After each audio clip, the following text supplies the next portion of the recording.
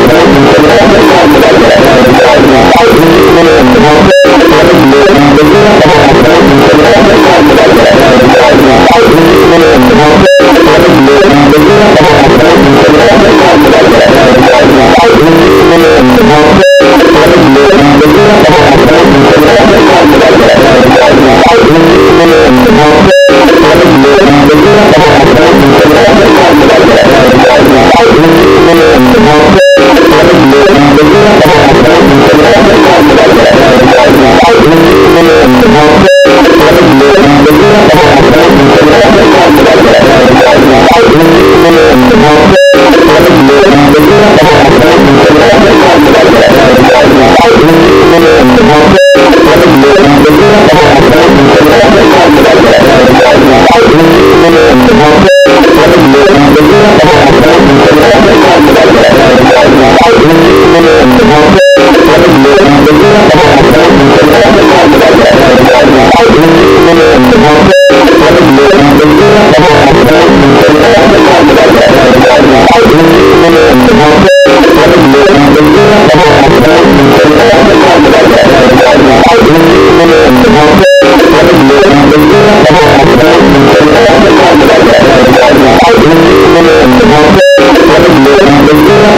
Okay, fair enough. But I'm with you. If you made me take one right now, I'm Devontae all day. I just think he's a little more explosive than Cooper Kupp is. I get you. Okay, last quick point. For those who closely followed the Georgia Bulldogs, now the national champions of college football, that kid Brock Bowers for them, he is a white kid, and he is 6'4", about 230, and he's kind of a hybrid tight end wide receiver. I think he's more wide receiver than tight end. Right. Shannon, he's freakish. I don't care if he's white or black or green or yellow or pink. He is freakish. His game is more like he runs Travis Kelce. 4.5. His game mirrors Kelce. He's not as violent of a runner as a George Kittle. No. He's not as dominant a blocker. He's not a violent runner like Gronk. He's more shifty. He's more crafty like a Kelce. Kelce plays great in space. He's fluid. You see how well he moves at a man his size. Yeah. I mean, me moving at my size, Skip, I was 6'2", 228. Kelce's 6'4 and a half, 6'5", 255, maybe 260. Moving like that, like a Gronk in his prime. So that kid's gonna be special, Skip. If he could come out, he'll be a first-round pick if he could come out this year.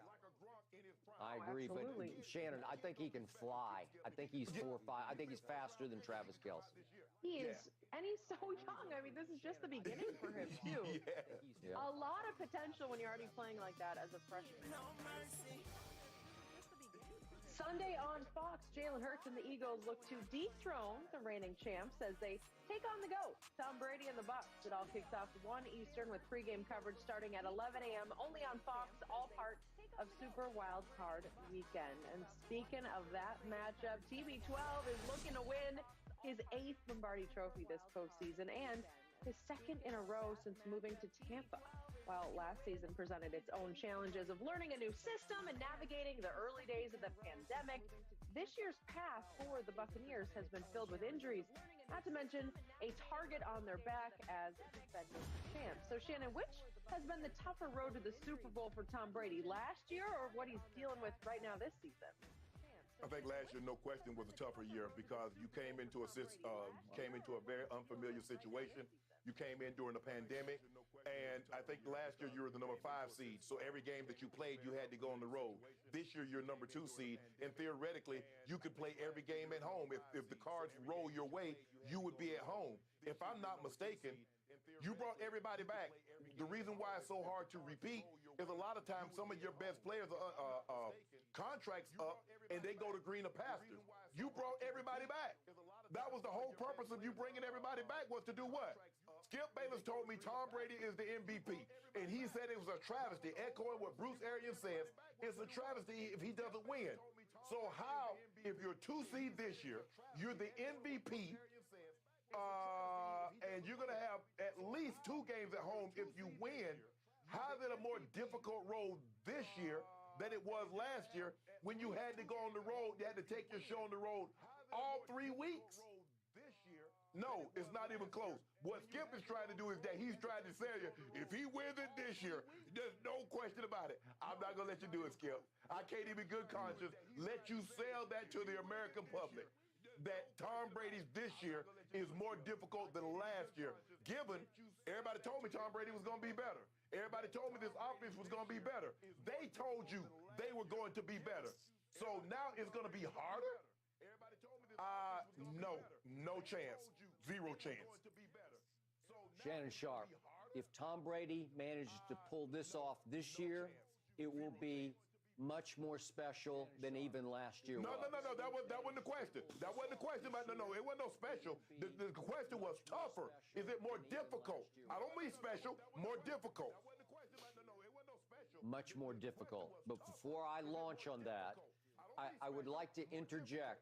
You've been needling me about this, and I finally went back and looked it up just to pile on to my MVP argument for Brady. You keep saying, well, what about air distance this year? He led the league in air distance last year. What about this year? Well, I finally remembered to look it up. He led the league in air distance. Again, Aaron Rodgers was 12th in air distance. That's how far the ball travels to the receiver. What about completion? Aaron Rodgers was 12th? Wow. Yeah. Interesting. But higher completion percentage than Brady. But go ahead, make your point. I'm listening. Okay. Now, This is why this road is so much tougher than it was a year ago. All those players who wanted to run it back, they all came back. Many of them took hometown discounts. Shaq Barrett isn't right. He's trying to practice this week, but I don't know if he's going to even be remotely close to 75% healthy. JPP, they'll be lucky if he's 75% of what he was at this time a year ago when those two took over pass rushing through the playoffs. Levante David is still very iffy to return at all, and I'm going to doubt that they will have him against Philadelphia this time around. Jamel Dean is now nicked, and they're saying he is iffy, if not doubtful, to play this time in the first playoff game against Philadelphia. Richard Sherman is down and out completely. They had to injured reserve him, so he gave it a great shot. They could have really used him, and he's gone. And just when I thought Tom Brady had discovered a deep threat, a new AB, the guy he hit in the walk-off throw against the Jets, Cyril Grayson, undrafted out of LSU, he's pulled his hamstring so badly it sounds like he's going to be gone for a while, if not for the whole playoffs. Now that brings me back to the top. Obviously, there's no more AB. I've argued that could be a good thing because it can galvanize, reunite, re-energize, reignite this football team. But he's not there. And he was there for at Washington. He was there for at New Orleans. He did get hurt in that game, but he did play in the game at New Orleans. And then he was not there for Green Bay, but he was there for the Super Bowl. So he had AB, and AB became his primary target over the last 8 games last year. So he is gone. So now let's look at this year's regular season stats, shall we? Who led the Buccaneers in targets this year? Chris Godwin did, and that was 13 more than Mike Evans. Chris Godwin is gone. Who led this team in catches this year? 24 more than Mike Evans. Chris Godwin did. Chris Godwin is gone. Who led in yards receiving for the Buccaneers this regular season? Oh, it was Chris Godwin with 1,103, which was 68 more yards than Mike. This regular season. Oh, it was Chris Godwin with 1,103, which was 68 more yards than Mike. This regular season. Oh, it was Chris Godwin with 1,103, which was 68 more yards than Mike. This regular season. Oh, it was Chris Godwin with 1,103,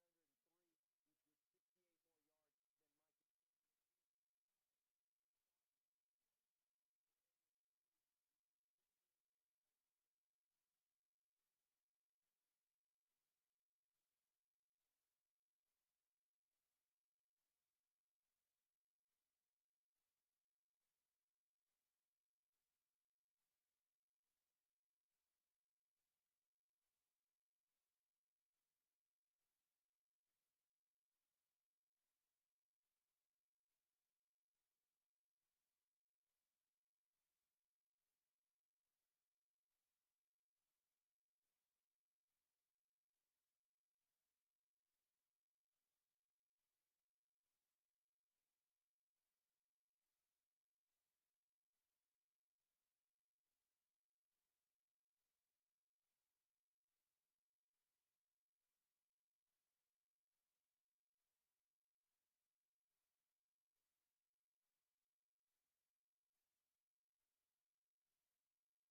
Come on, boy.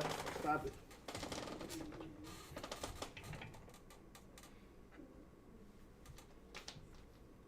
Come on, boy. Stop it.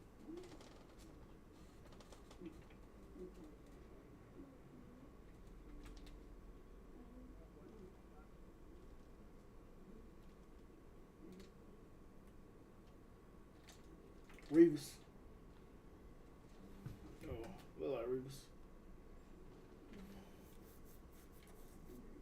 Reeves. Look like Reeves.